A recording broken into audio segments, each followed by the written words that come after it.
the wrong button. Here we go. Good start. Here we go. I got two. I don't know why I have two buttons on my Stream Deck labeled 2 for 2-person recording, but I fucking do. So fuck it. We'll do it live. Here we go. And we can't be demonetized because we don't make money yet. And Ronan guest appearance. We're back. Another episode. Dustin can't be here because Dustin's never here because Dustin's getting a D&D character killed. Joey can't be here because his wife had emergency surgery the other day. She's okay, but they're still in the hospital. So yeah, I told him to download Discord on his phone and call in. I don't think he's going to, though. That would be hilarious if he did. He's in the shitter. Probably in the... He did he did say that this a nurse came in this morning and she had a mask on or something. And he's like, I'm glad she had that mask on because it just got done in the bathroom. I was like, you dumb motherfucker. But we're back again. Another couple weeks we skipped, but had to do one this week. We did do picks for both pay-per-views.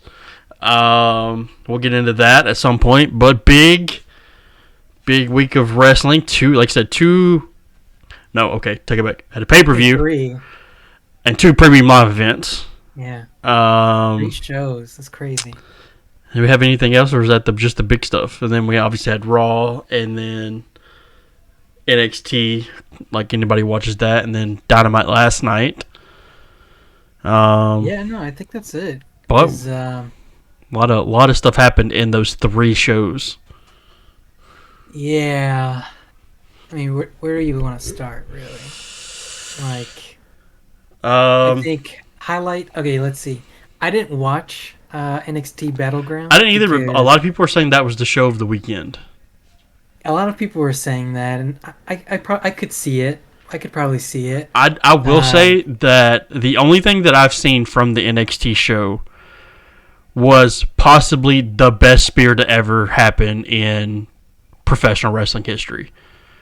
That bronze spear on Carmelo turning around might have been one of the most brutal. And I am talking about when Goldberg, like comparing this to Goldberg spearing Christian. I don't know if you know exactly. I'm sure you know exactly what I'm talking about. It's up there with that of like just absolutely brutal spear. Yeah. Match of the night, people are saying, was the Last Man Standing with Ilya Dragunov and Dijak. It was like I said, it was a Last Man Standing. It was pretty brutal. Dijak breaking of the finger. Of it. Yeah, and that was just pretty brutal. Tiffany Stratton, new NXT Women's Champion. They had vacated title because Indy got drafted, and they needed a new Women's Champion. But a lot of people were saying that they got some high praise for that match. But for Lyra Valkyria and Tiffany Stratton, both got a nice standing ovation when they returned. Wesley, still the North American Champion, will probably be North American Champion for like 10 years from now, I guess, because no one's beaten him. But apparently, Ali might be going to NXT to feud with him. And feud with him and somebody else. I can't remember who it was. Baron Corbin feuding with Carmelo. Yeah, no. There was another person. There's that. Oh, Corbin and Carmelo. But there was somebody. It was Ali, Wesley, and somebody else. Joe Gacy, Dustin. Yeah. Yeah. So, they all rhyme. Ali, yeah. Yeah, so we'll see how that goes. I think having these... So I guess you have the loopholes of a free agent, and technically Baron wasn't even drafted, right, I think? I don't think he was drafted. Ali was, though, wasn't he? No, he's a free agent as well, So I guess they're kind of using the whole free agent wild card rule. Shit, that was a mouthful. To show up anywhere. And I think it kind of adds some rejuvenation to these champions so that, they can have actually a more eyes on the feud, essentially. Because, people are going to know, even though they're mid-card guys, the people are going to know who Corbin and Ali are. So Corbin confirmed was a free agent. Okay, was a free agent. Yes. Nice. According to these draft results from WWE.com, Corbin is a free agent. perfect opportunity to bring back the Lone Wolf. I feel like character. Hopefully, So too. maybe do something like that. If he hit one of that old music and that old entrance with the blinding light, fucking do it. Hopefully, this kind of gives Baron a rejuvenation for his career for sure. Because boy needs some help on something. So hopefully going. Back to NXT. props to him for making the what was it? The happy before the happy. What was it? What was it called technically? Ass Corbin. Well, there's that. Yeah, Sad Corbin. That's what it was. I mean, props to him for making all this bullshit work. GM Corbin or whatever he was, wrestling. Yeah, wrestling in a suit or a vest and all that. Props to him for making all this bullshit he's been dealt work. Because he's been consistently on TV this entire time. Yeah. So props to him.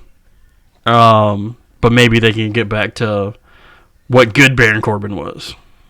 Hopefully, like I said, hopefully him being also, back in NXT I guess, for an extended period of time. Maybe. Also, notice that on here, free agent, he's listed as Baron Corbin, not Happy Corbin or anything like that. He's listed specifically as Baron Corbin. So maybe we're on track somewhere. Well, he did get the name back before the draft, but they weren't doing anything with him. He was just doing the squash matches. So he did get his first win at a live event in 2.5 years, I think it was, they said. So That's pretty cool. So hopefully he can get a W on televised TV. Well, we all know he's not taking the title off of... I don't know. Dolph won it, but... I don't know why they did that now. Now that I think about it, I was like, why did we do that? What, Dolph winning it? Yeah. Why did we do that? Maybe to add some... Hey, anything can happen. Because, like I said, we're sitting here right now and Baron Corbin's not going to win that title from Carmelo. But at the same time, it's like... He wins it. Yeah, so... I mean, that would just suck for fucking Melo, though, then, because he's only had fucking... I mean, he had the Braun Breaker feud, and he had a title defense on NXT against Noam Dar, but then it's like, okay, we're going to go into a picture with Baron Corbin, great, but then fucking immediately loses to Baron Corbin. Let's hope not. But I feel like he's in, which could be, maybe not, because there are a couple of people there, but they're busy doing other things, but could end up, and this is a good transition into, wait, do we want to talk about, well, yeah, it happened first, No, WWE happened first. Because I was going to transition this into an MJF conversation. Do you want to talk about AEW first, or do you want to talk about WWE first? I mean, I don't have any notes. Okay, so we're just balling. We're just free balling in this one. Yeah. So, because my question is Carmelo in an actual situation that MJF keeps talking about he's in, where there's nobody to challenge me, there's nobody to fight. It's like, bro, do you know how many people are on the AEW roster? You have defended your title 3 times against 5 people. Let's see. For Carmelo's standpoint, I legitimately think there is no one that can, I think, step up to be a top belt contender. There was Braun. Obviously, Braun is the former champion. They had a match most recently. That feud is over, I'm sure. Braun is also a heel. There are talks about bringing Braun after SummerSlam to the main roster. So, that already we're going to throw out the window. I think Dragon Lee could do it, but Melo's I think he's babyface, and obviously Dragon Lee hasn't been in the brand long enough to be already champion. I would have hoped he was going to beat Noam Dar for the Heritage Cup. That would kind of give him a little value to his name in the roster, but they cheated him out of the win, and I'm so confused what they want to actually do. Wesley is pretty much tearing through everyone that is a mid-card to contender for that North American Championship, and it's like, okay, well, if no one's challenging for the North American Championship anymore, are those people going to be elevated to contend against Melo, but then it's like you definitely ain't beating Melo because you're not even on Yeah. the same level. Yeah. Because, if you can't beat the mid-card guy, do you think you're going to beat the... And that's not even just taking names out of it. If you can't beat the mid-card guy, why would you beat the... the main champion? I'm trying to see if I could find the last updated May 30th, 2023. Okay. So I was trying to find a NXT roster. So there's the Andre Chase. He's a jobber. Yeah, okay. We have the Axiom guy. Jobber. I don't know who some of these people are. Boa from China, Beijing, China. Braun. Brooks Jensen, he's in a tag team. Bruce Creed's in a tag team. Bryson Montana. I don't know what the fuck that is. Carmelo, obviously. Channing Stacks Lorenzo. As with Tony D'Angelo. Okay, yeah. They're a tag team. Okay, Charlie Dempsey's apparently a teammate with Drew Gulak. Yep. Okay. Dabakato is listed on here. Not as Commander Aziz or whatever he was.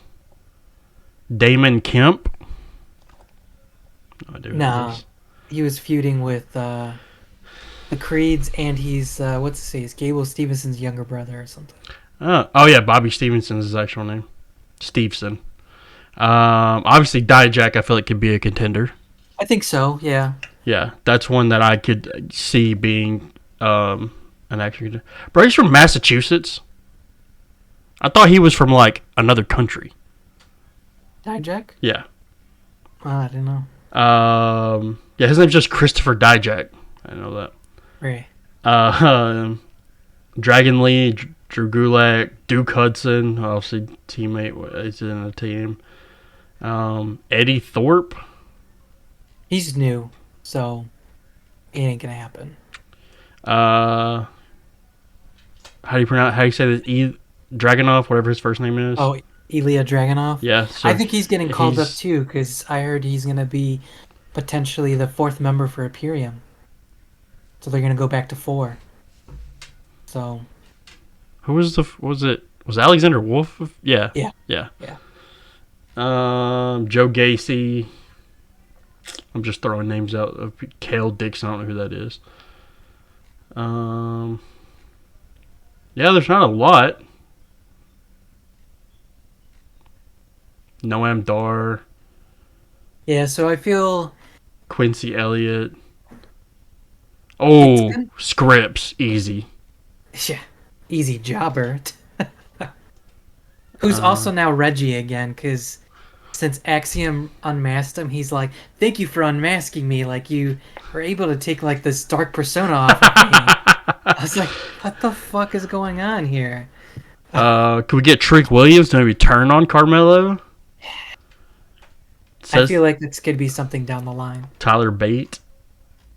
Tyler Bate is still wanting to fight for the North American title for some reason.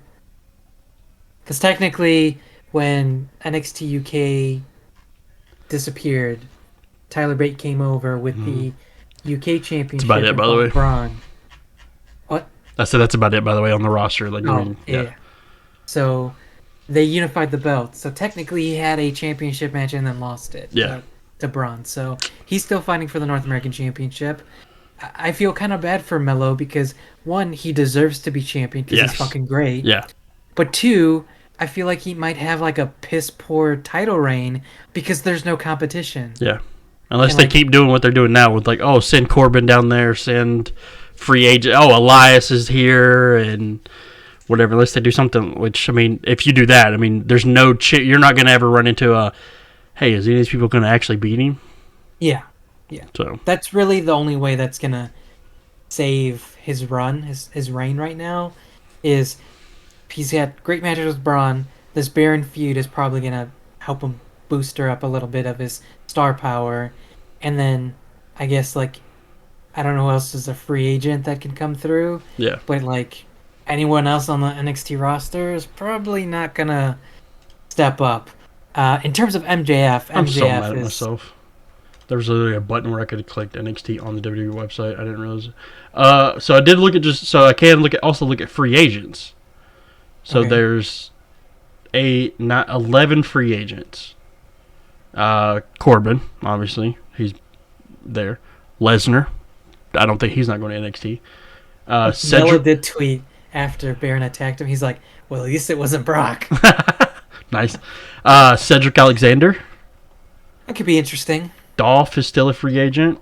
Elias is a free agent. Ali's a free agent. MVP is a free agent.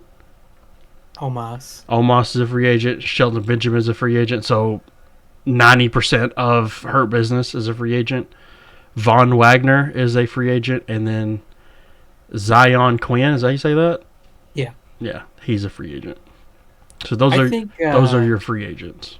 I think a Shelton feud could be actually pretty good. Yeah.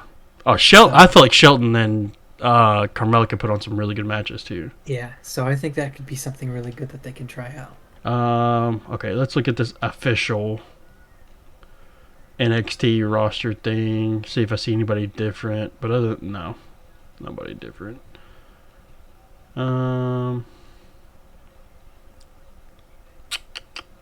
They still have Jagger Reed listed as a superstar, but he's not. Yeah, they didn't release them. Oh, Rip. Oh, did they not? I thought they did. Yeah, no, they did. They said no. Oh, Rip. WWE was like, no. I see like 3 people with tag team titles. Who are the?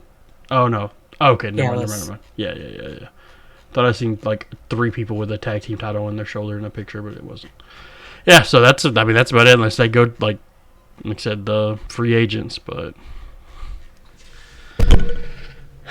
that's about it. So interesting to see what they're gonna do with NXT because it seems like they need some people. At least for the men's division, I think they're building a lot of good women talent. So hopefully that turns around. But yeah, they need to do stuff for Melo. And back to your original point, in terms of competition for MJF, MJF is gonna do MJF things and say MJF things. I get it.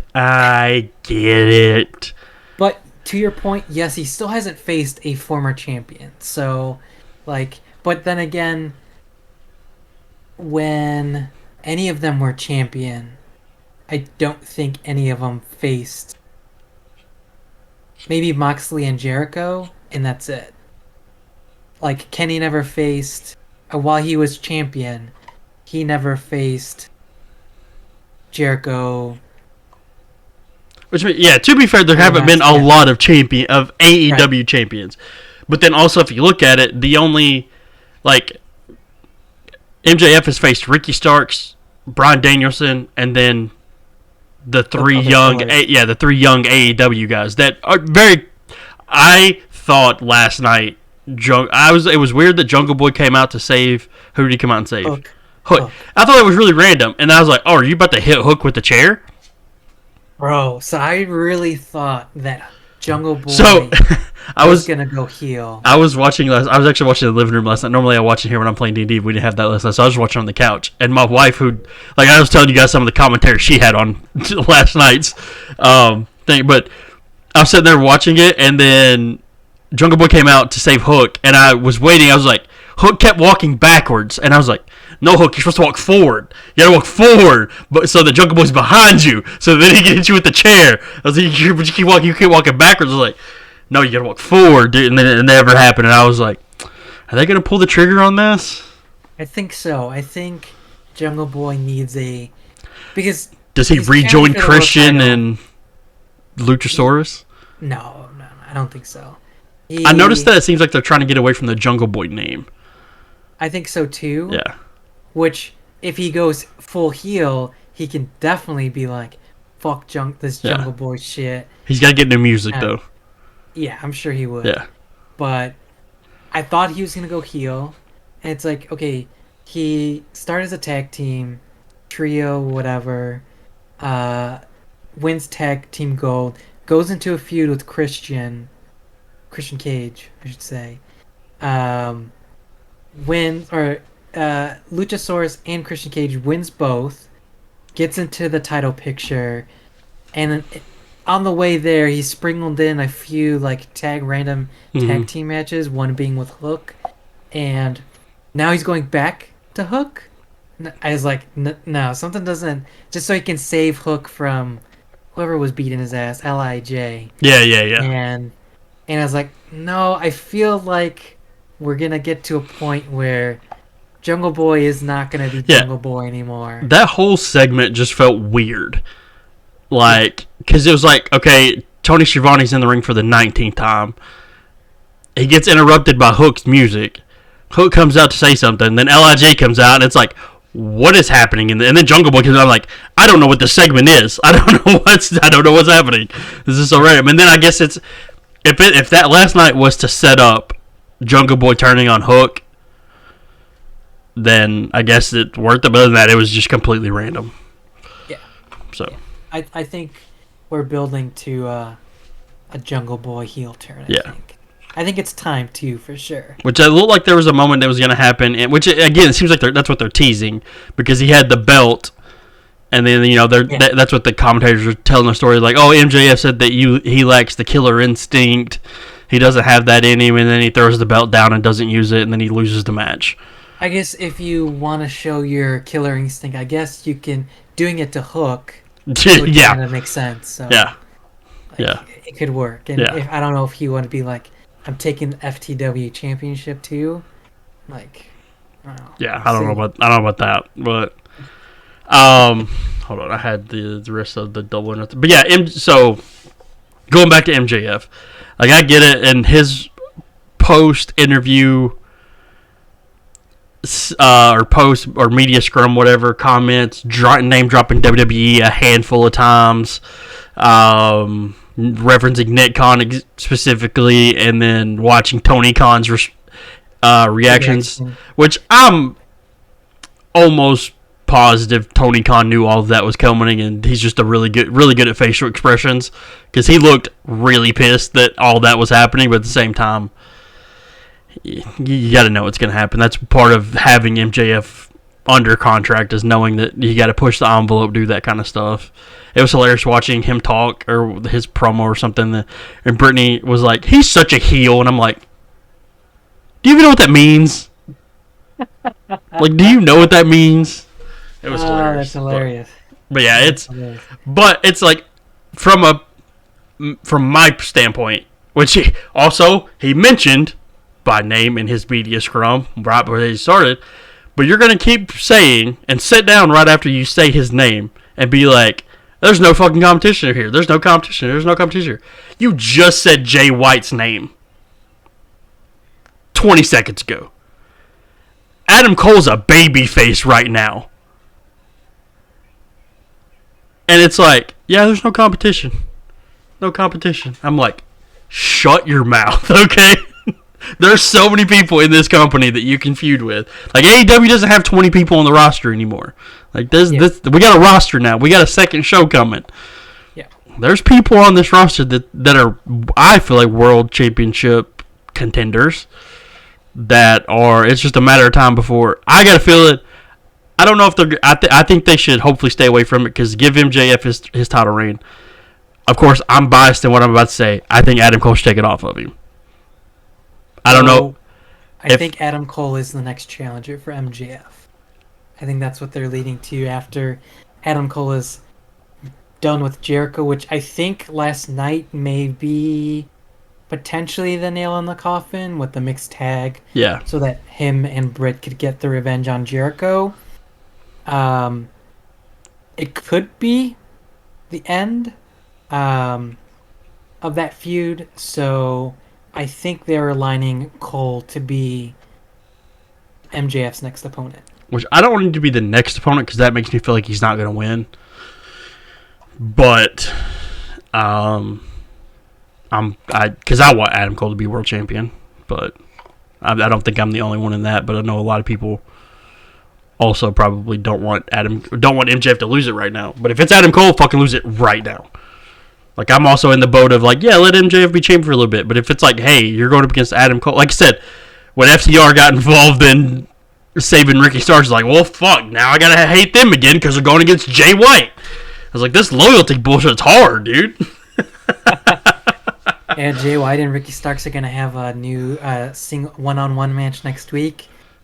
Next Bullet Club Gold member is gonna show up. Watch. I'm down for it. Yeah, because fuck Ricky Starks. I liked Ricky Starks. Now I'm like, fuck Ricky Starks. Now I gotta be like, fuck FTR. I wore my FTR shirt to work the other day. I was like, this is the last time I can wear. Yeah, I gotta get it in before they actually start feud. What else happened? Well, we could talk about Double or Nothing, and we could talk about Night of Champions. Yeah, I think we should just, since we're already here talking about AEW, let's go ahead and just talk about the rest of Double or Nothing, and then we'll move over to Night of Champions. A lot of people didn't like this AEW card. I wouldn't say it was their best. Yeah. So trying to think of off the top of my head, and you probably have the card list pulled up. I but do. Like we started with the Battle Royale, which was a lot of fun. I actually really liked it. Yes. The Final Four was very unexpected, but I thought so as well. But I think it was really good because you want to have different people and not always have the same four fucking people. Like, okay, so we had Orange, we had Swerve, we had Big Bill. And was Penta the last one? Yes, I think Penta was, I think Penta was the last one. The Final Four, and Penta got eliminated, and then Big Bill and Swerve and Orange, they fucking played around really well with each other.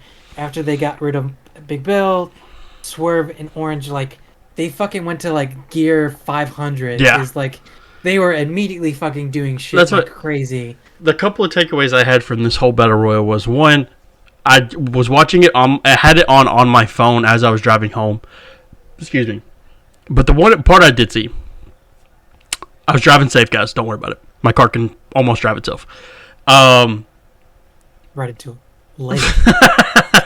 I was also on a 4-lane highway with nobody around. Dustin Rhodes, one of the worst crossroads I've ever seen. One of the worst wrestling moves I've ever seen. That was so bad.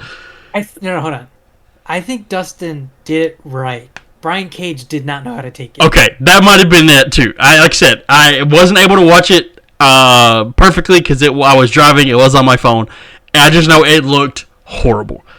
Second off, if Big Bill was this jacked when he was Big Cass in WWE, dude's whole career would have been different, I feel like. Also, if Enzo wouldn't have had Enzo problems, I think both of them would have had very different careers. Because I still get times where I get like random Enzo and Cass like entrances and promos and stuff. Like I had the one the other day pop up in my TikTok feed of where they cut their mics off, so they did their whole intro thing with no microphones. And I was like, bro, they were so fucking over. But in Big Bill, I hate the name. I wish he would go by something else. But anyways, I was a big fan of his and Enzo's when they were in WWE's. But if he was this jacked and looked like he does now when he's in WWE, he'd been some kind of champion for sure. And I don't think Enzo and Cass ever won, other than Enzo winning the Cruiserweight. I don't think they won any titles. Because I don't even think they won the NXT tag titles. No. Yeah. So as soon as they split up and they had their feud, like, Big Cass had that really bad injury, and then after that they fired him. So. Yeah. And then moving on, Swerve Strickland is so fucking cool. His wrestling style, the moves he does, that fucking sidekick he does to people when they're like down is so fucking cool. Like this dude, he's one of the coolest people in wrestling. Like that's why whenever there's like, a triple threat match for the most random people was it triple threat? Yeah, it was like the most random triple threat of all time, but I'm fucking in it, so... Yeah, Swerve, Bill, and Trent. Yeah. And I was like, this is the most random fucking three-way we've ever seen, but it actually turned out to be pretty solid. Yeah. And then, of course, Orange Cassidy is great. I think those are my biggest takeaways is, like... also, like I said, fuck Ricky Starks, because he eliminated Juice and Jay White, so... But I think that's what I took away from it. It was a pretty good way to open the show, in my opinion. Yeah, so that was pretty good. Then they went to the unsanctioned match with Adam Cole and Chris Jericho, and I feel like for maybe let's say the first like 10 minutes, it was going as normal, whatever. Sabu through the table fell through a table within the first Yeah, 60 seconds of being. fell through the table, and then after that, all of them went to the back and then had like zero interference Yeah. until Baker and Saraya came down a little bit later on towards the end of the match. But then I understand the point Cole was trying to make. Like he hit the two booms, Yeah. and then instead of going for the pin, like he just was just like wailing on him Yeah. until like Jericho was unresponsive, and then like because he was unresponsive, they're like, okay, well he can't go, so like Yeah. ring the bell. But then it's like it's an unsanctioned Yeah. match. Like there should be like no referee interference whatsoever. Yeah. So like, and then so because it's just abrupt. Because, I mean, and it's like, okay, like WWE's had unsanctioned matches, I think mostly at NXT, and those have always been, they've always forced home like, oh, we're not responsible for anything that happens in this match, and that's supposed to be like, okay, well, if he's unresponsive, I'm still gonna beat the fuck out of him until I stop. Right. But yeah, it just seemed like a weird way to finish the match. Like I get the point, but it just seemed really weird and kind of, I wouldn't say maybe kind of a letdown, especially massive Adam Cole fan. It just seemed weird. I'm glad he won it, but it just seemed really weird. Yeah, it's just because it ended so abruptly. Yeah. It definitely sucked the air out. Yeah. I feel like. Yeah, that's like the best way to explain the rug. it. Yeah. Yeah, pull the rug out from underneath you. So yeah, like that match, I was like, I'm glad he won. Yeah. But, like it was like okay, okay. Yeah. Like I don't really care. Like Yeah. And after that, what was after Tag that? team. Was that Tag titles. The tag titles. I'm assuming this is in order of. Yeah, it looks like it is in order of what happened. So yeah, it was tag titles next. So that one kind of, I think it went as expected. Like, hey, shout out to Aubrey for taking that fucking guitar shot because that looked so rough. Like it looked like she. I don't think she didn't hit her with the flush. Like yeah, no, that's what I'm saying. It almost looked like it looked like she got hit with the back edge of it, like dead center of her head. And I was like, I don't know if Karen Jarrett should be swinging guitars at people like that. So shout out to Aubrey for taking that. I was like, thank God it was a dummy guitar. Then, yeah, right? It's like shit. Because after she hit her with it, she fucking fell. Yeah, I was like, she when I seen the guitar shot, I was like, somebody do the squeeze on Aubrey because I don't know if she's awake because that shit looked rough. Yeah, so just the normal match and then all of the shenanigans and heel shit happens at the end. Yeah. And I think right when that happens, I think it's a completely different match and the match ended up turning out better for it. Because I was like, fucking Jared is like 70. He's probably like 60 or something. And I was like, look, Jarrett is in way better shape than Ric Flair. Not at 55. Okay, Jesus. I'm Yeah. sorry, Jeff Jarrett. But you can't be like going out there and fucking doing 20, 30-minute matches, forever. Yo, I thought Jay Lethal was older than he is. He's only 38. That sounds about right for Jay Lethal. Also, you said the other day Jericho is 58. He's 52. And I just took your word for it. I told Brittany last night he was 58. I just took your word for it and went with it. Oh, that's hilarious. Yeah, because she said something about. Oh, I think it was in the match with Cole, and she was like, "Why is he so red?" Because his face and his body, his chest, and everything was just solid red. She's like, "Why is he so?" I said, "Brittany, he's 58," and she's like, "Really?" I go, "Yeah." It was like it's what AJ said the other day. Had no idea. He's only 52. Oh, your fucking body gets older, it gets beat up faster and quicker. Yeah.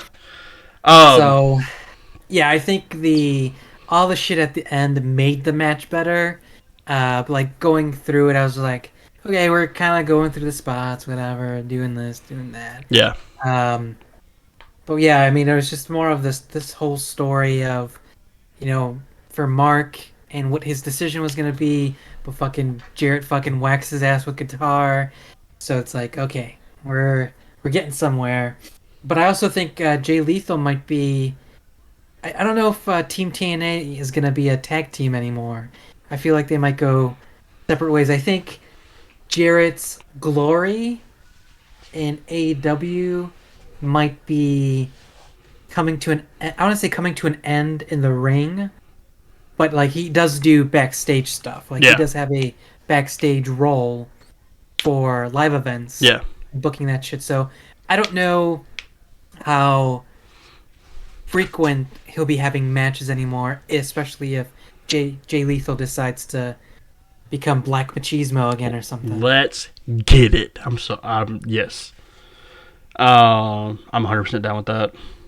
But yeah, I mean, like I said, Jarrett's 55. How much longer is he going to keep wrestling? But I guess Flair wrestled into his, 60s? 90s. Yeah, I mean, true. But I think, Evolution, I don't know, he was in his late 50s, early 60s when they were doing Evolution, right?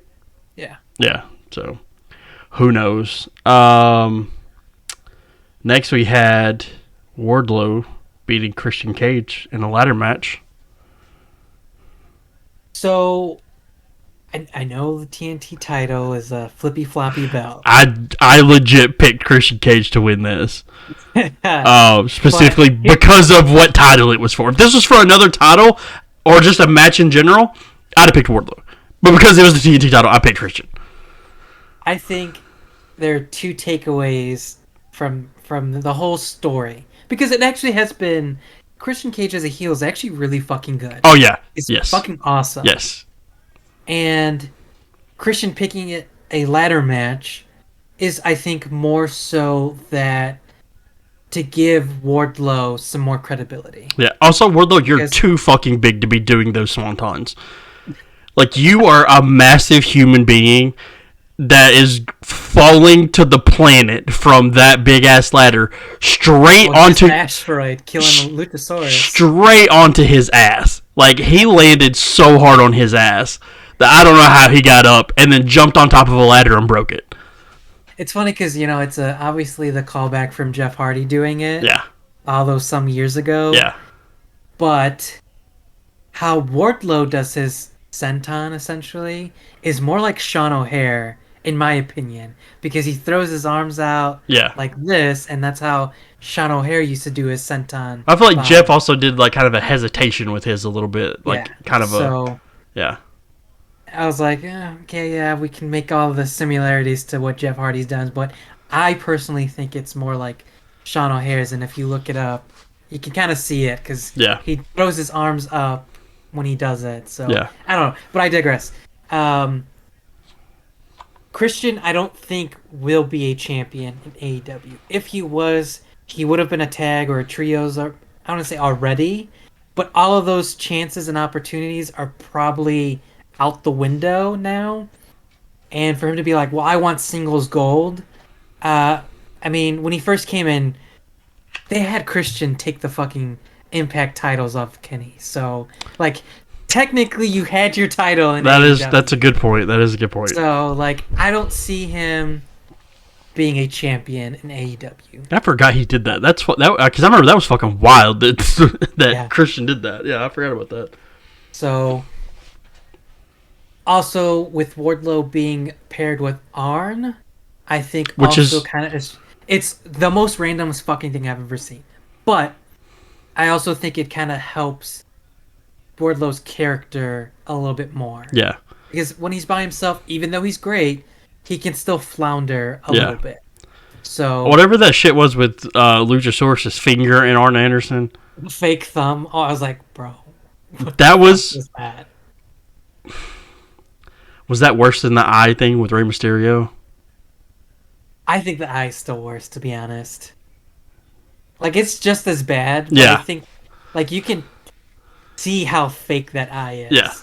That's, like, I guess, fucking, like, it's like fucking glossy as shit. I think, but the only way I would make an argument for the thumb being worse is just the awkwardness of having to put Luchasaurus' thumb in his mouth, and how long that was that they did that situation with Arn or Luchasaurus's finger in Arn's mouth. I get that's my argument for why that one was worth.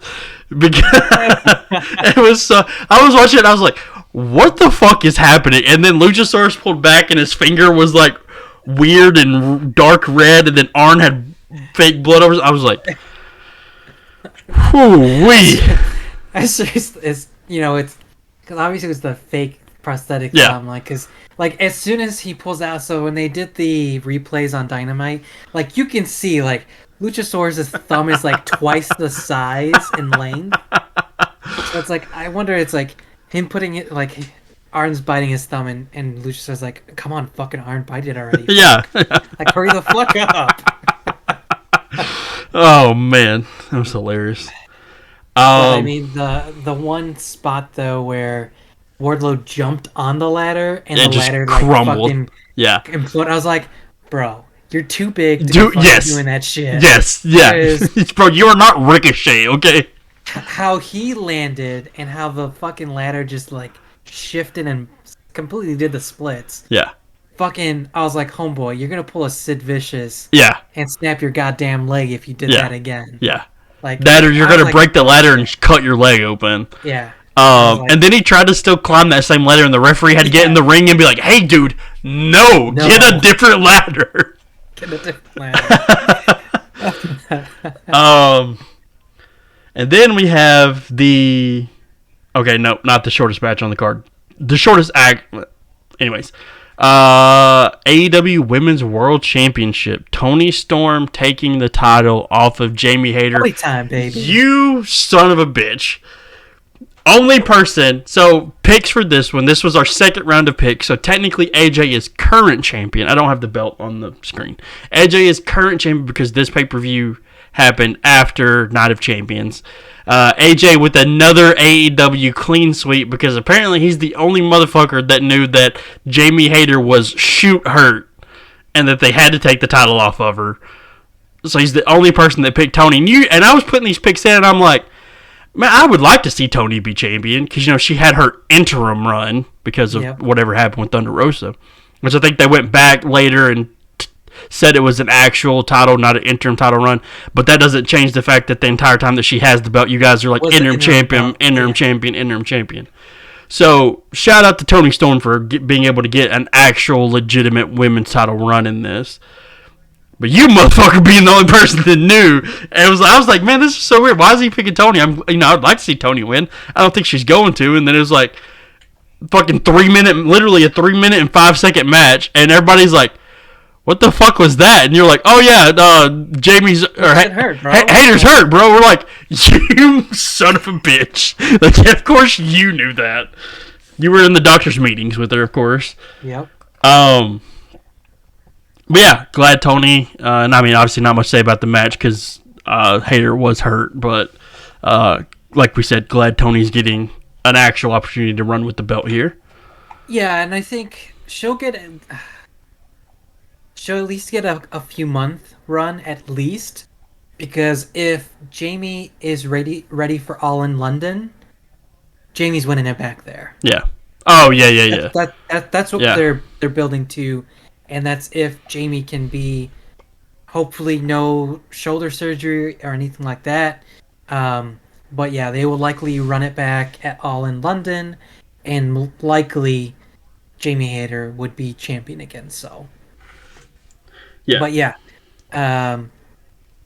Jamie was legit hurt. Like, they had a trios match planned for the week before with the Outcasts and Hayter, Britt, and Sheeta, and they pulled Hayter because she was not cleared to wrestle. And if she was, see, these are the things you gotta have a fucking brain like me and no fucking shit. Is they talked about how doctors weren't clearing her for a lot of things. She wasn't going to be potentially cleared for Double or Nothing. So I was like, they're probably going to have to change the belt, like, and swap the champs. So, like, but hey, if nonetheless Toni Storm is champion, she deserves it. Yes, I agree fully. It gives the Outcast some credibility now. Yeah, True too. So especially with Saraya doing her little run around with Jericho or whatever, which also is incredibly random to me. Which I mean, I know when I say the name, I get like or whatever, it's Saraya's a bigger name, but you have Anna Jay in the JAS, and yet you're not using Anna Jay to help you fight Adam Cole and Britt Baker. It just seemed really random to me. But like I said, I get Saraya's a bigger name currently, at least than Anna Jay. But the Outcasts are still in this feud with. I guess that makes sense too. But. So, moving on to one of my favorite things in professional wrestling right now, because they are so goddamn cool, and I'm talking about the fucking House of Black. The House always wins. You see my support here. House of Black beating the Acclaimed and Billy Gunn, Daddy Ass. Max Caster with a hell of a rap before that match. Dude murdered it. That was one of, arguably, I think his best rap. As far as just insulting people, might have been his best one. Yeah, it's definitely one of those up there for sure. Because the things, like I said, we were talking about, MJF, referencing WWF or WWE, I mean, or whatever, and all this stuff. But I feel like that's something that a lot of people are thinking about whenever you see Dom and Rhea on WWE TV, knowing that Rhea is in a very public relationship with Buddy Matthews. And you see all the stuff and, the things that happen, like where, I can't remember what Buddy said, but there was the picture that came from Backlash.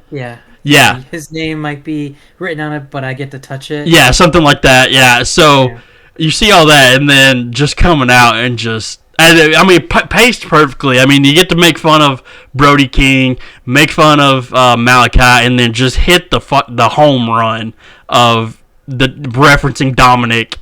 Which also, credit to Dominic, again, because, I mean, and that was this thing I thought of last night when I was watching Dynamite, when Don Callis came out and couldn't talk because of the boos he was getting. Real heat, unlike fucking WWE and their piped-in boos all the time. That's what I was going to say, but then I was like, my initial thought was, WWE doesn't have that, and then I was like, Dominic gets that. And might be the only one that gets that, but he gets that. And I was like, okay, well, I guess I got to... So, again, props to Dominic, who has been winning me over more and more over the past few months. Shows the credit to Dominic of, hey, you guys got mentioned on the other show, too. So, it was really cool. Really hilarious. But again, House of Black is the coolest fucking thing. They got the best fucking entrance. Whatever this open house rules thing that they get to do is, it's and it's just the little things like, hey, all three of the members carry their title a different way, and it's just little things like that is just so fucking cool. And it's like everything about them is awesome. Their move, the way they fight, the way Buddy and Brody do the Dante's Inferno move. Like, they each have their own separate things that they all do together. Yeah. It's so fucking cool. They're the coolest thing in wrestling, in my opinion, right now. They've got really good synergy as a team. Give Buddy some more offense, in my opinion, because I feel like Buddy gets thrown in a lot to get beat down. It's because he has no tattoos. And true. Come on, Buddy. We got to get tatted, okay? Come on. So... The only gripe that I have right now, I love the open house rules that they've set for all trios matches now. Their gear felt like it went with the lighting in the ring. So their gear was also so fucking so cool. The only thing that's kind of making it less credible, so they offer their opponents a random stipulation that they get to choose, and for 3 defenses now. What the hell? Your camera went out. Hello? Yeah, fucking weird. Your camera's completely out. You still there? Yeah. That's so random. My camera just stopped working. What is happening? Dead. Yeah, it's hilarious. Just green. Is it just green for you? Yeah. Yeah. What the? Oh, I'm back. There you go. That was so random. What the hell was that? Okay, going back to it, their last 3 defenses, no one has like actually made a stipulation for their match. So it's like they're making these rules, and then you're not following them. So you're kind of like shitting on the whole idea that they're trying to make for these trios titles, because they're trying not to make them like another championship. Yeah. Like they're trying to make it an own thing. Yeah. Which I feel like, which I know you knew it Friday. It was, and you mentioned it Friday that, that House of Black was going to face the Acclaimed. But on everything that you've seen on like the Wikipedia card, and when you look at the card, it was always, to be announced. Yeah. Who are they going to face? Which I have no idea why they did that. Yeah, and I feel like that's harder to do the stipulation, which I know like they incorporated it into their rap that they didn't need the stipulation or whatever. But I feel like that's hard. That when you put it on the spot like that, it's harder to come up with the stipulation. I feel like, but if you have a feud that you're building up instead of just random one-off matches, like I feel like that'll be taken advantage of. Which I fully agree with what you're saying. I feel like once they end up in an actual feud with the trio, that might be taken. More into consideration, I guess. But then it's also hard to see them in a feud when it's this open. Like, if they end up in a feud with somebody where they're actually feuding back and forth, is it going to be a? Which I guess whenever you're doing a feud, it's not like you're probably going to be like Buddy versus one member of the other team, Brody versus one member, or tag team, Brody and Buddy versus a tag team or something like that. I guess you could technically do it that way, because is every match that they in a feud, is every match going to be the open house rules or something like that? So I guess it's... Yeah, I hope that they can start doing more feuds. So I feel like... So on Dynamite, the Acclaimed came out and they're like, we still want to fight for the trios title. So hopefully this can be the first feud that you can actually build. I'm going to say first, because they did it with the Elite and Lucha Brothers. Yeah. With fucking 7 fucking matches, which is going to be nearly impossible to top. But... that you can do a story-based feud between the Acclaimed and the House of Black. And I guess then, yes, Acclaimed have to take it into consideration of, hey, we gotta choose a stipulation for the match or whatever. Like, hey, we didn't pick one the first time. We're gonna pick one this time, kind of thing. Yeah. But it's also like, to your point, it's like, yeah, it could be on the fly. It's an open challenge. If you're going to answer it, you should have these things That's also a good point, too. It's like, hey, you're going to accept that open challenge. Like, you should come up with an idea of how this is going to help benefit you. Because it's really dumb to put it into, like, another perspective. Like, if you think about this like it's a real thing. It's, okay, you're going out there, you're wanting to beat their ass. They're handing you a choice to help you beat them. And you're like, nah, I don't need it. And it's like, well, you're stupid, because they've already set rules for themselves to have a 20 count. Exactly. A no rope breaks. Exactly. And like anything fucking go. Like, so like they're already setting rules on ways to fucking murder you. Yeah, if you put that into like some other kind of perspective of something else that really doesn't matter, but like, because it's not a real sport, but like, this is like saying, like, if you're in the NFL and it's like, hey, you're going to come face us, we're the champions. It's like the Chiefs, who are the Super Bowl champions, like being like, hey, when you play us, we're so fucking good, you have a touchdown lead. And that's like another team being like, nah, I don't want that touchdown lead. I don't need you to beat it. And the Chiefs beat the absolute fuck out of you because you didn't take the touchdown lead. It's like the same thing. Like, no, if somebody gives you an advantage and something where hey, I want to win, I want a title, I want a championship, I make more money when I have a championship, I don't care how I give it. If you give me an advantage, I'm going to fucking take it. And you kind of look dumb when you don't take it. Not take it. Exactly. Yeah. So that's the only gripe I have right now. Like, I know it's a new rule that they established, but I need people to kind of fucking be committed to it. Yeah, exactly. Come on. Yeah. But, and then moving on, we have your favorite part of the night, Jade beating Taya in 8 minutes and 50 seconds. And I guess I missed the part where they just like said, hey, that's an open challenge. I guess I thought I missed that part. Maybe. Of what happened. Because, so, here's the one funny thing. So, Taya hit her Road to Valhalla move. Yeah. And Jade's like, "Oh shit!" Like, so when Taya's go on top of her and like gonna pin her, she's telling Jade, "Is like, you need to fucking kick out." She's Oh, like, I didn't see that either. Yeah. it's funny because I'm pretty sure she goes like, "I need you to kick out," and so they kick out. Jade gets up and then does her move, And immediately she So- doesn't kick out, and which is the same move. yeah, Jade does hers. Yeah, Jade did. Taya loses. Taya rolls out the ring. Mark gets in the ring and she's like, "That was so easy." He's like, "We're 60-0 and Jade's not even tired. Like we can. There's no competition here or whatever." And they're like, "We can fucking have another match right now." And then that So I guess I missed part. Because I remember him was talking about how she's 60-0 and nobody can beat her and all that kind of stuff. I guess I missed the part where it's like, quitting. We can do another match. And Yeah. Jade's like, "Yeah, let's do it." okay, yeah, that's hilarious. I guess I missed part of the promo and I was 50-50 on it because then it was like I was confused of like, okay, Statlander's back, fantastic, great. Yes. Why did she just get a match just all of a sudden? Like, that didn't make any sense to me when it was. But I guess I missed. Like I said, I missed that part of it. But Statlander's back, and she's the new second TBS. ever TBS champion. Yeah. So before she had her ACL tear, her second one, I think it was on the other knee too. So,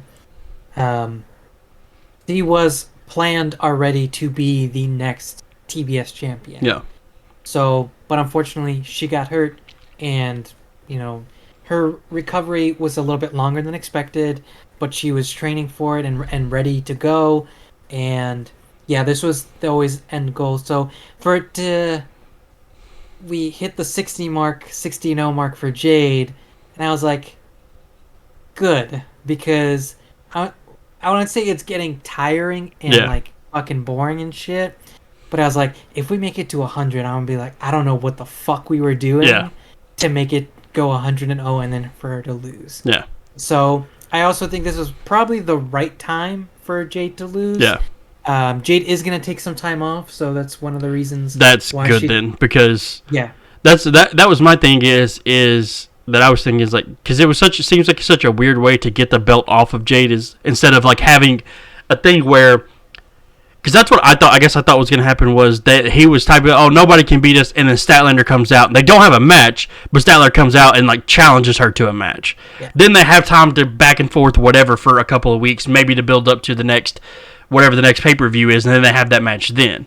Because it's like you saying Jade goes away makes sense, because it's like, okay, well, is Stat and Jade going to run this back, and then Statlander's going to beat her twice in a row? Because you're not going to take the title off Statlander right now, like immediately back off. So she's not going to beat, or Jade's not going to beat her. So, but Jade taking time makes sense.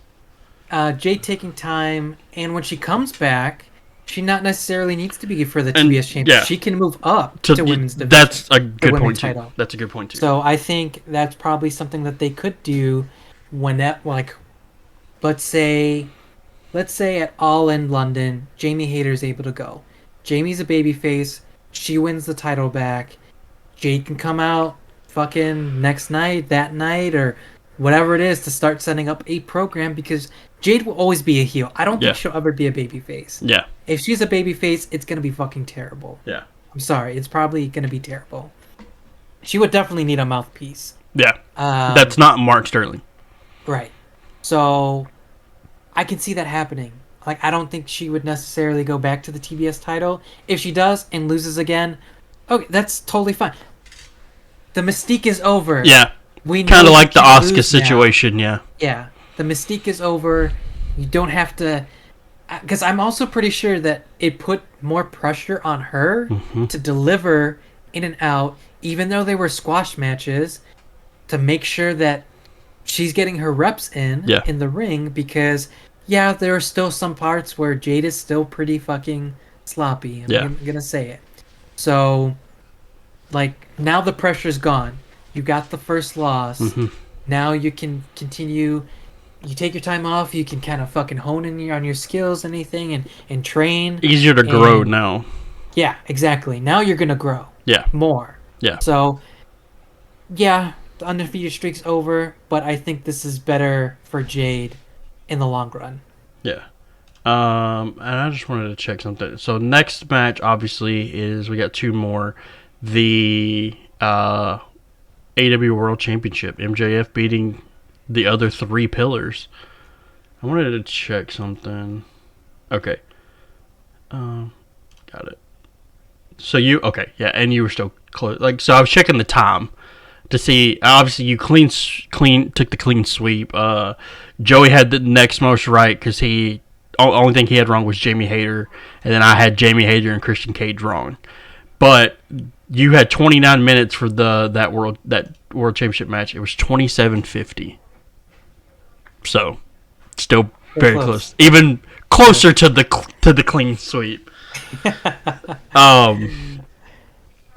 Yeah, I mean, this match was MJF yelling shit randomly during the match is hilarious. Like, whenever Darby went for that, whatever that move is that he does where he flips over you and like hits you with like a stunner, and like he does it and him just like, what the fuck, and then he hits him. It's hilarious. Yeah, it's good. Like, the match. Okay, so the two matches that I was really looking forward to on the card anyways was this one and the main event, which was Anarchy in the Arena. And this one definitely delivered. Like, I feel like even though MJF has a old school type of way of fighting, I think like all of them got fucking time to shine in this 4-way. They all hit like all of their moves. They had a bunch of 4-way spots like the submission. Mm-hmm. I think there was like a pinning 4-way spot or something. Oh yeah, I think there was one time when they kept rolling each other around the ring with a different person pinning. Yeah, so like they had fun stuff like that. Like there was definitely the story being told in that match. And like a point that we talked about earlier about Jungle Boy, like teasing the, is Jungle Boy gonna fucking, like, does Jungle Boy have the balls to finally pull the trigger? And he didn't. And then look, it ended up costing him the whole entire match. MJF beating Darby with the headlock takeover again. Takeover, yep. So like, there's a callback there. Yeah, I think it was just Darby, and there's also the Darby possibly costing himself the title because he hit a coffin drop and then wanted to beat MJF with a headlock takeover, and the way that you see it timed out was like, okay, well, if he'd went for the pin, nobody would have been able to break it up, but because he took that extra time to do that probably, and then somebody breaks it up, probably cost him the match. A lot of good story little tidbits that happen. Yeah, there was the really good mentor spot as well, like Darby hit the Scorpion Death Drop. Oh, yeah. Guevara did Codebreaker, I think. Jungle Boy did... he did a Kill Switch. He did a Kill Switch, and then... I still want to call it the Unprettier every time. Yeah, and then... MJF did a Crossroads. Yeah, I didn't even think about all that. Yeah. That's actually really cool, too. Yeah, so like, there was so much going on in that match, and it was good. I wouldn't say... MJF's dog collar match with Punk and that 60-man Iron Man match with Danielson, those two are probably his best matches he's done.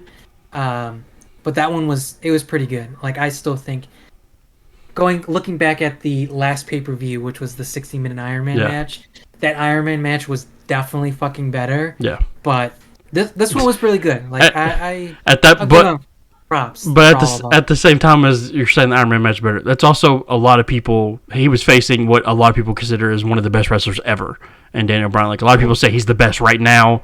I've heard people say he's the best ever. Like, it's Bryan Danielson. So I mean, kudos to that. And then of course you're facing what a lot of people see as the future. I mean, they're called the 4 pillars of AEW for a reason. So, but yeah, it was good. I think it was a pretty good all around. Good 28 minutes at that pay-per-view, or that it took up of the pay-per-view. Yeah. And then we had the main event, and boy, was this all over the fucking place. But that's the point. Like, yeah. Awesome. I'm not against it. A lot of people, man, I see. Of course, I'm so so sick of the tribalism BS that people go through. It's so old. I have so many just random wrestling posts that pop up in my Facebook feed now, and it's so annoying. Of people complaining, it's like, bro, just like I seen a dude literally complaining about the fireworks super kick, and there was literally somebody was like, "Hey, dude, Undertaker used to hit people with lightning."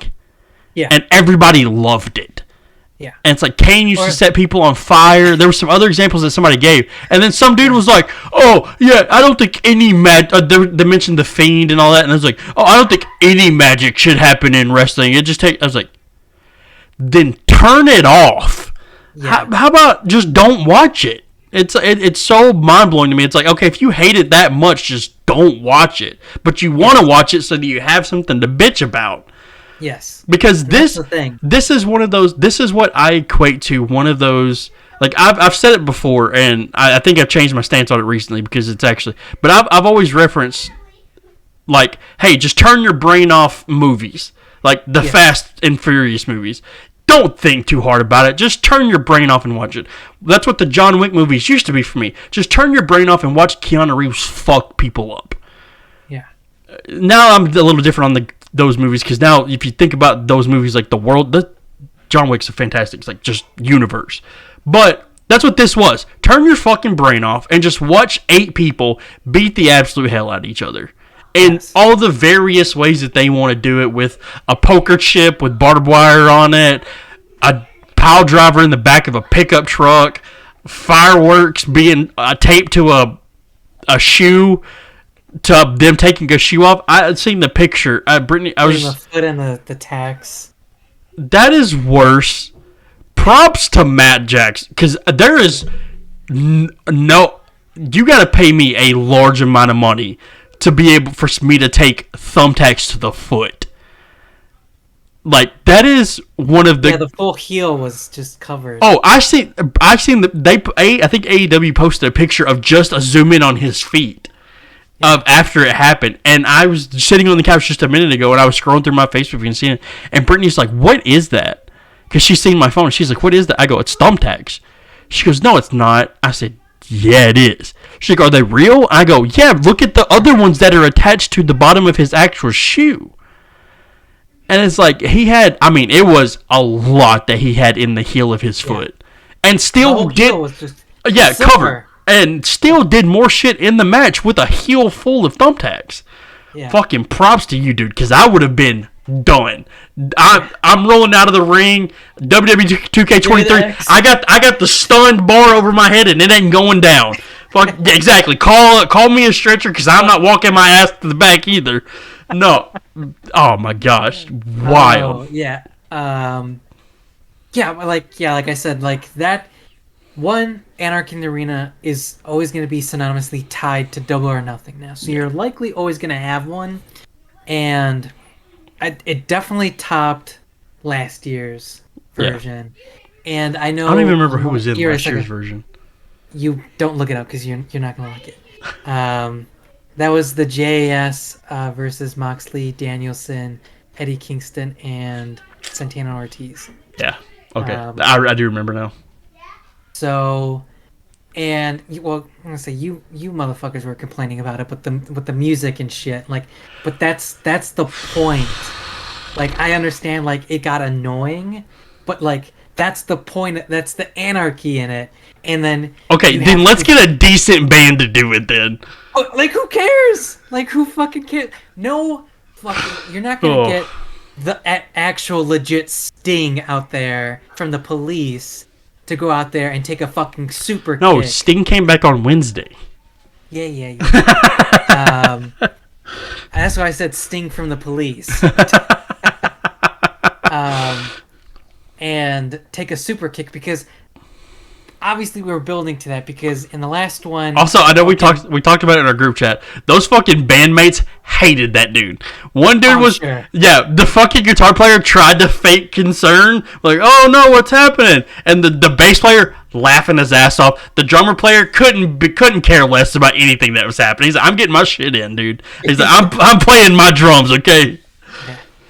Yeah. Because in the last one, Jericho had to pull the PA system out to stop the music. See, I guess I don't remember that happening last year. So like that's the thing. Like it's just pure chaos. That's what the whole point is. So it's like, and I'm like, oh, the fucking, and then everyone talking about the lead singer. We're not gonna talk about it because I don't want to fucking talk about it because it's fucking stupid. Just like you say, everyone's just looking for something to bitch about these days, especially these last couple weeks. And I'm just like, why? Like, why are we bitching? Especially the whole fucking hard camera and the no seat, like empty seats and I was like, I actually commented on today. I was like, y'all need something better to do with your lives. Yeah. Like, this is ridiculous. Yeah. Like, it doesn't make sense. But I mean, it's just like, So that match, and oddly enough, when I sent you my picks, the exact thing happened. Yeah. To end the match, and I was like, Takeshita's gonna cost them the elite the match, and sure enough, fucking Don Callis in the wrong fucking spot of all things. That's why when Takeshita did the jumping knee, it looked the weirdest thing ever. Yeah. But yeah, Takeshita hits the jumping knee to Kenny Omega, and fucking Wheeler Yuta of all people gets the pin on Kenny because they're trying to give, I guess, some credibility. To Wheeler, because if you look at them. I mean, he's definitely the odd man out. Exactly. I mean, Moxley's Moxley. I mean, and literally you could just say it like this: Moxley's Moxley, Danielson's, Claudio's Claudio, and then you got Yuta. Healer Yuta. Yeah. Healer Yuta there. Yeah. So I guess like you said, trying to give him some legitimacy in the Blackpool Combat Club. Yeah. But then you have all these things going on. Like I don't think they were ever fully addressed in the promo on Wednesday. Like are they part of the BCC now? Or are they not? Like, are they not? Because it also seemed like Don Callis potentially might be growing his own group. Maybe. Yeah. I don't know. So it's like, I can see them at least helping in the long run, because I think we're gonna end up, like I said, fucking however long ago, we're building to Blood and Guts. And when does well, no, that's usually its own like little event, isn't it? It's his own little event on Wednesday TV. night show. Yeah. And I feel like, well, Kenny wasn't in the States this week, so clearly he's bringing in some friends that can help him. I've seen somebody say, what if he's, because obviously the number one name that comes to your mind immediately is Kota. CM Punk. No, what? How fucking awkward would that be? Yeah. Him and Heyman just standing there. Yeah. But, yeah. I mean, yeah, the number one name people mostly think of is, okay, Coda's coming in. Yep. But I seen a post, somebody said, what if he went, because I forgot that Kenny's still the IWGP US champion. I straight up forgot. But I seen somebody post a picture like, Kenny had to go back to Japan. What if he didn't go to Japan to get Kota? What if he went to get Okada? And I was like, that'd be pretty cool. Yeah, it's cool. It's kind of random. Cool, but it's random. It's extremely random. I don't get why he would go get Okada. It could make sense because at Dontaku, their next show, Okada, Tanahashi, and I think Ishii are their trios never open weight trios champion, and they're going to be fighting and defending against Shota Umino, Jon Moxley, and Claudio. So, let's say if Moxley and Claudio win, or not, but they just beat the living piss out of them, and even in defeat, I guess it could make sense that Okada could jump over to help. Yeah. But I think we're all thinking it's going to be Kota. Yeah. Yeah, that's what, like I said, I enjoyed it. It was fucking chaos, which, I mean, that's what it's supposed to be. One of my favorite parts was, I think it was, I posted it in the chat, I think it was Danielson went to, it might have been Danielson, I think this is when this happened. To Justin Roberts. To Justin Roberts. And PSD. Excalibur said very clearly on the microphone, was like, Justin Roberts probably got PTSD. I laughed, because, I mean, that picture that I sent in the chat of Danielson choking him with his tie. I made that picture because at first it took my brain like a second to realize what he was talking about, and it was like PTSD. What is he talking about? And I was like, "Oh, that's Danielson." Oh, okay. And then that picture immediately popped in my head. It made me laugh so hard. Yeah, good pop out of me on that one. It was great. But overall, I don't see people. A lot of people said this is one of AEW's worst shows they've ever put on. I don't know if I'm going to go that far. Some unsatisfying results in some things, but overall, I think it was. I think the last two matches helped it a lot. Yeah, 100%. I would agree to that. Do we have anything else we want to say about AEW before we move on back to WWE? No. Night of Champions happened middle of the day Saturday. I didn't get to watch that day. I watched some of it later that night or the next day. I watched some of it. Seth freaking Rollins is the new World Heavyweight Champion. Inaugural, but not really inaugural because they said it's still going to carry the same legacy as the other belt. Yeah. But yeah, also apparently there was rumors and a lot of people were talking shit because they said he had to get on a flight immediately to go shoot. Apparently that wasn't true at all. I've seen rumors that wasn't true at all. That he didn't have to go anywhere. Also, he was on Raw Monday, so I don't know what people were bitching about. Just like he said he would be. Again, like you said, people will bitch about anything.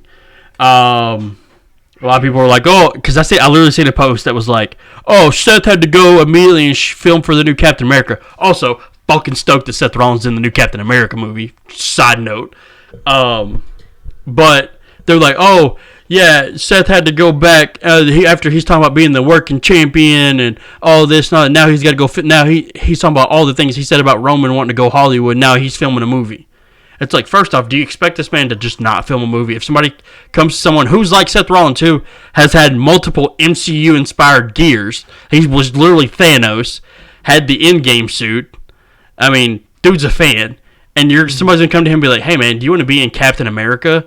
And do you expect him to say, nah, man, I got to defend this World Heavyweight Championship? Go fuck yourself, dude, first off. Don't take that away from him. Second, again, he was still on Raw. And then this guy was like, oh, yeah, I think AJ should have got it first. It's like, cool. I like AJ, too. Why should AJ have had it first? Like, it doesn't make any sense for AJ to get it first. It makes plenty of sense for Seth to get it first. So it's like, plus Seth is like on a fucking heater right now. It's like him and Roman and Dominic Mysterio are the three best things in WWE right now. Yeah.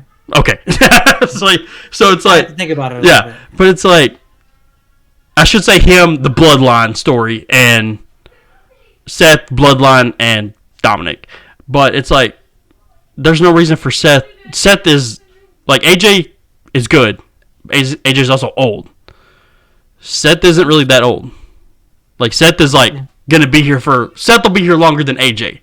Let's put it that way. So, unless something crazy happens. But I think putting it on Seth was the right move. And if you think differently, then people are stupid. But, yeah. No, I agree. Next match. Trish beat Becky. I was also the only one to pick Trish, I think. Yeah, you were. I thought I picked Trish. I did not. Yeah. So Trish beat Becky with the help of one Zoe Stark. That went almost 15 minutes. I didn't realize they had a almost 15-minute match. Good, because Trish can still go if she wanted to. Yeah. So I'm down for more matches with Trish.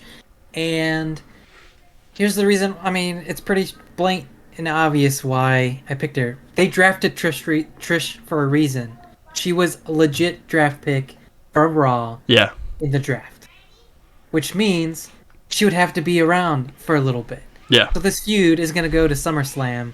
And for them to fucking do something, she needed to win the first match. Yeah, well, okay. In my defense, I haven't watched Raw in weeks, so I guess.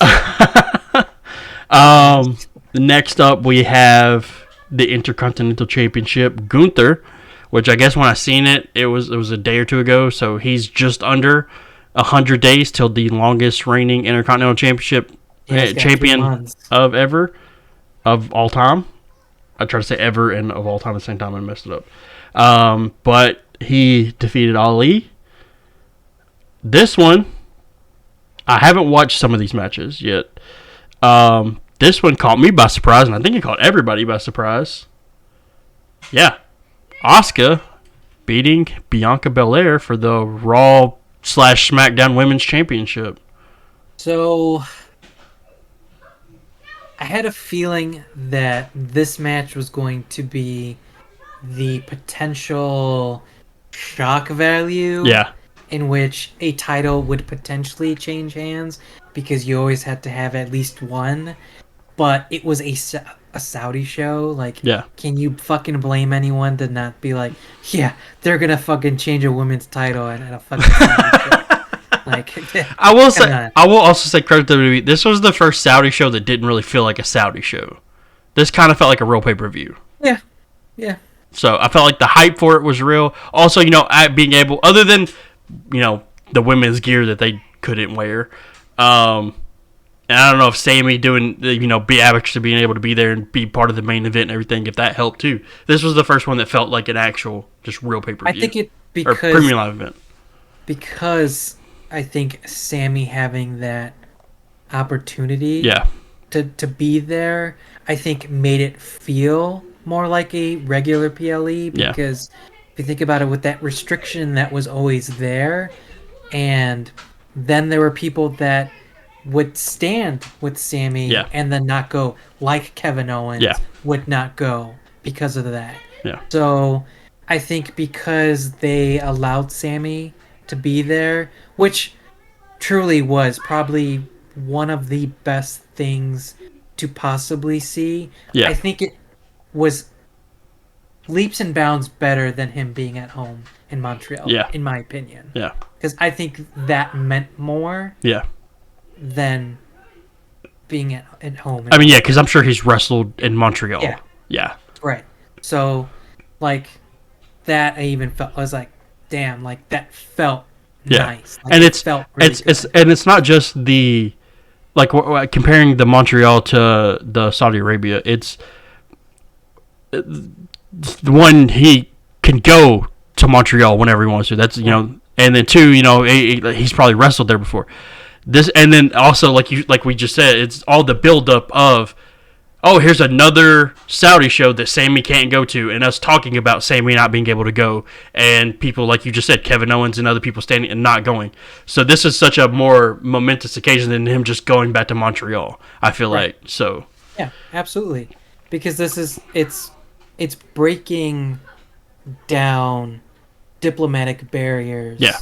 For sure. And I mean, the way he was cheered whenever he came out was, absolutely. I mean, he was Hulk Hogan in the 80s. Yeah, exactly. So. Yeah. What are we even talking about? Somehow we went from Asuka and Bianca to this shock value. Okay. So, Titles changing hands. Asuka winning is not technically surprising. One, because she fucking needs it. Yeah. And two, I think people are getting tired of Bianca, to be honest, as champion.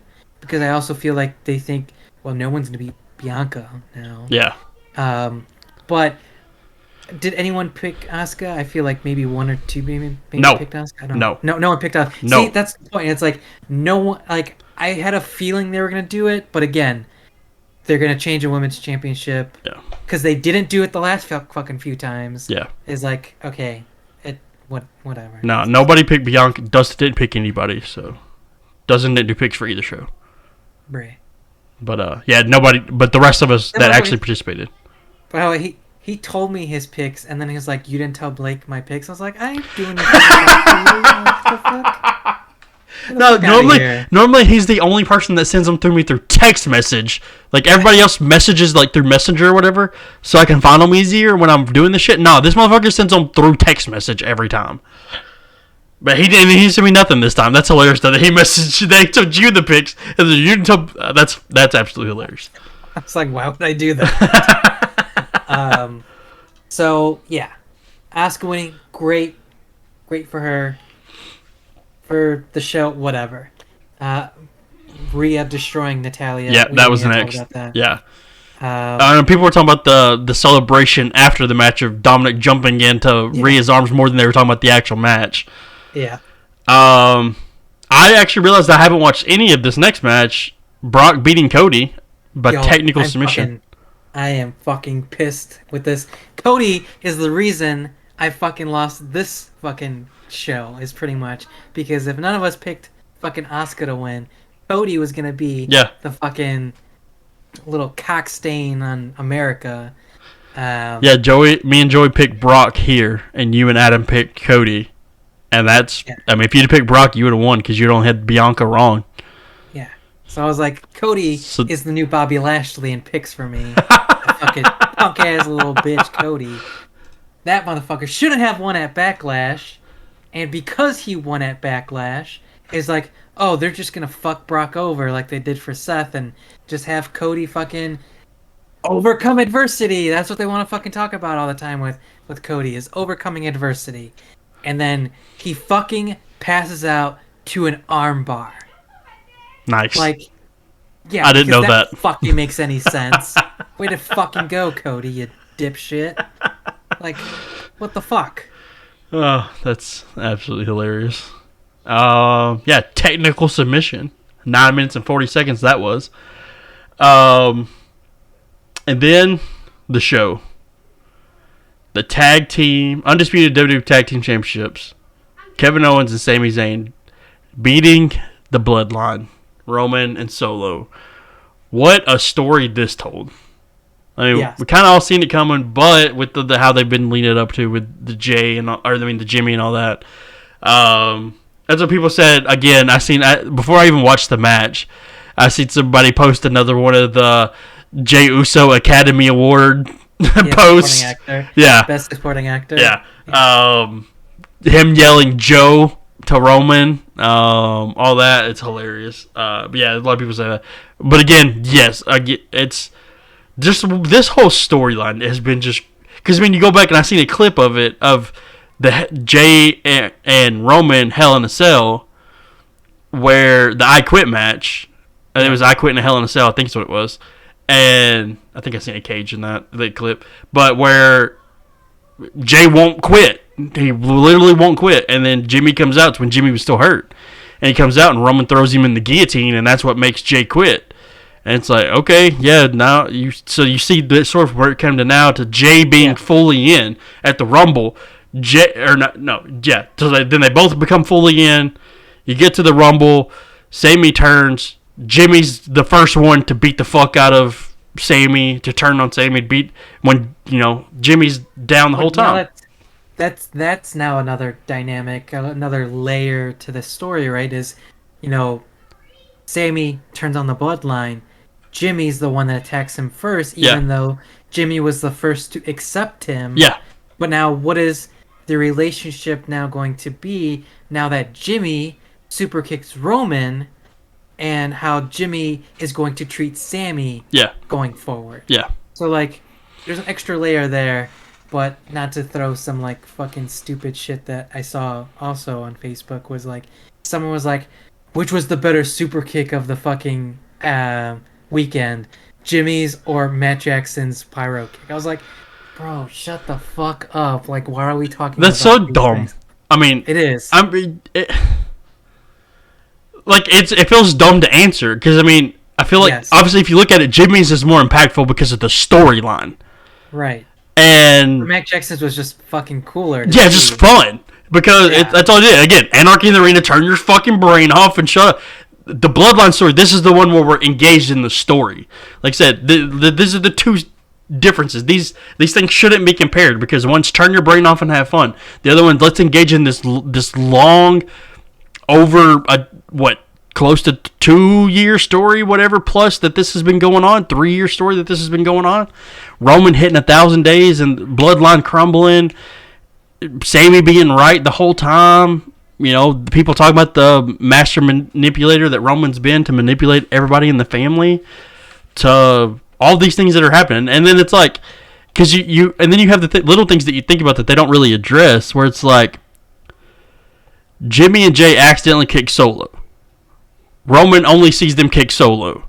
But then you see when Jimmy kicks Roman that Jimmy and Jay Jimmy's like, no, I'm doing what you should have done a long time ago. I got you. Kicks Roman again, and then they leave together. And it's like they keep playing this up of like, no, we're brothers. You're my brother. I got you. Solo's your brother too. It's like, so it's like that's got to come into play at some point of like, I'm sure. Like, hey, Solo, you're our brother too. You know, you got to like, who does Solo side with in this? What does Solo kind of do? And that's something that I haven't even. Now that I'm thinking about it, it's like, oh, this story's still got a bit to go because you got to pull Solo. Which way Solo going? There are people that are out there thinking, hey, Jay should be the one to beat Roman for the titles. Yeah. And it's like, I mean, I don't have a problem with it. The only problem I have with it is, okay, if Jay does beat Roman for the titles, one, it should be one title at this point. But two, how long is Jay going to keep that? Right. I think also one thing that I think needs to happen as well is this story can keep going. Yeah. We don't need Sammy and Kevin in it anymore. No. Like, get them in the titles and I could see it. Story. I could see it happen in the immediate, right now. Like you said, whatever this relationship is, see how this relationship pans out with Jimmy and Jay and Sammy of what happened from the Rumble and everything like that. I could see that being right now. But eventually, once we get to like SummerSlam, and this is, you know, we still got Bloodline stuff happening, I agree with you. KO and Sammy need to be defending those titles against someone else, feuding with someone else. Imperium or whatever they're doing.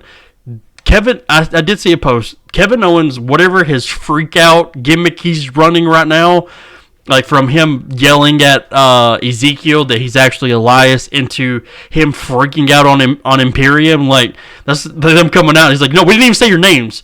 Like, you have to wait till we say your names, then you come out. He's like, they broke the unspoken rule. It's hilarious. I love it. It's because it helps. Because right now, if you look at their tag team, it's just like it almost feels like Kevin Owens is just a side character in Sammy's story, which technically is what he is. But at the same time, it's like they're gonna have to help KO do some stuff as well. Right. Like they're tag team champions. It's not Sammy champions, you know. Yeah. So, but yeah, like you said, eventually this KO and Sammy are gonna have to step away from this and do other stuff. And let the rest of the Bloodline story, which they still have quite a bit to tell, I think. And ride out. Yeah, exactly. And I don't know how far it's gonna ride out, but yeah, I think it's still got a bit. It's arguably the best story, definitely that they've told in the last. Like, it's up there with it's that, and then the DIY Johnny Gargano and Ciampa feud that they've had, and those are two of the best that they've had in a very long time. Because, just so many different things to this Bloodline story are fantastic. But levels. Things got levels. But yeah, I'm interested to see where it goes from here. What's the next WWE show? Is it Money in the Bank? Money in the Bank. And that's in London? O2 Arena, yep. London? Okay. I've seen a lot of pictures floating around of Logan Paul holding a briefcase, and I don't like it. Like, people saying Logan Paul should win Money in the Bank. I don't like it. But I think that's it for us. You got anything else you want to add for this week? No, but I think Vince is also playing some roles in creative again. So yeah. I heard Ciampa was supposed to be at Raw this week, and then nothing happened of it. Vince is making changes remotely, which is also why we saw AJ Styles SmackDown Superstar on Raw this week. That was Vince? Yep, that was Vince. Yeah. Hey, we got this hard bread split we're doing again. Now we have another world title. So that's the thing that I don't understand about what they're doing with things like the women's titles of why they haven't swapped those yet. And then the tag team titles of why we haven't split those yet. It's like, okay, you guys literally brought the World Heavyweight Championship back so that you could have a Raw champion. To keep the brand split. But yet you won't swap the women's titles for whatever reason. I'm assuming it's coming at some point. But you haven't swapped those yet. And it's how long is it? It's been, Backlash. So it's been at least almost a month from PLE to PLE that they haven't swapped titles yet. And then we still have one set of tag team champions. Who knows? Did KO and Sammy? Where did they get drafted? Actually, Raw. Raw, yeah. So if they ever lose, they'll go back to Raw. Did Imperium get drafted to Raw? Yes. Roman might be getting a new belt tomorrow. So is Theory on SmackDown? Because I forgot he was U.S. champion. Yes. Okay. He's on SmackDown. Okay. Because I was trying to see if they could give Imperium, like somehow split the titles to give Imperium the titles, but if KO and Sammy are Raw superstars, then yeah, they're on Raw. Street Profits are on SmackDown, right? Yeah. Yes. Who knows? LA Knight needs a push too. Yes. He should be. Yeah. He should be U.S. champion, not Theory. Yeah. Yeah. That man's hilarious. All right, I think that's it for us. We had a big one today. We went an hour and a half, a little over an hour and a half. But we ain't recorded in like 2 weeks, and also 2-3 pay-per-view shows, PLEs, whatever you want to call them. Big week. Next week, I don't know. Wait. Next week, I might be good. The week after, I don't know. We'll figure that out. Production meetings. But I think that's it for us. Hope you guys enjoy. Midnight. You said this week was Midnight Suns week? Yep. Okay. So the last of the actual gameplay went up yesterday, and then tomorrow I have a rank the characters in how I tier. Yeah. Nice. Just specifically from the game, or just in general? From the game. Yeah. Okay. All of them, including the DLC characters, and how I like to use them. Fantastic. That's awesome. So check that content out. Yeah, check that out. Midnight Suns week. I'm trying to think if there's anything else. I don't think so. But that is it for us. We will see you guys hopefully next week. Figure out something to talk about. We talked an hour and a half, almost an hour and 40 minutes this week. I'm sure we could talk 20 minutes next week, right? We can figure something out. We'll figure it out. We'll see you guys later. Adios.